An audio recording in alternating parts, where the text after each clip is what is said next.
I'm also happy to announce one more thing. From March 2nd, that is Monday, ప్రతిరోజు మీరు వాక్యం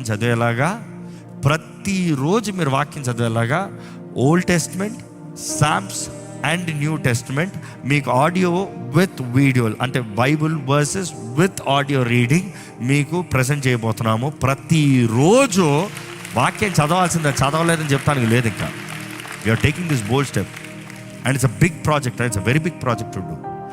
ఇన్ని 66 పుస్తకాలను మొత్తం చేయాలంటే పెద్ద ఛాలెంజ్. ఒక రోజు మిస్ అవ్వకూడదు, ఎందుకంటే మేము మిస్ అయ్యామా మీరు మిస్ అవుతామని భయం. బట్ దెన్ కనీసం వాక్యం చదువుతూ దేవుని వాక్యంలో ఏం జరిగింది, ఏముంది. ఈరోజు చాలామందికి ఈరోజు సర్వే తెలియజేస్తారు ఏంటంటే, మనుషుడికి చదివే అలవాటు పోయిందంట. 2 నిమిషాలు ఇట్లా పట్టుకుని ఫోకస్ చేయలేడంట. మైండ్ చదువుతా ఉంటే మర్చిపోతాడు, డైవర్ట్ అయిపోతుంది, ఏదో ఆలోచనలోకి వెళ్ళిపోతుంది, ఏదో జరిగిపోతూ ఉంటుంది.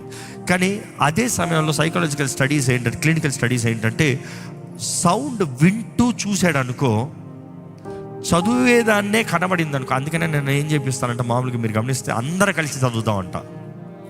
ఎందుకంటే మీరు చదివేదాంతో పాటు పక్కన ఉన్న శబ్దం కూడా మీకు కనబడతా ఉందనుకో, చదివేది కొంచెం ఈజీగా అర్థమవుతుందంట, స్టెబిలిటీ ఉంటుంది, ఫోకస్ ఉంటుందంట. సో అట్లీస్ట్ అట్లనే వాక్యం చదువుతారని వీఆర్ డూయింగ్ దిస్.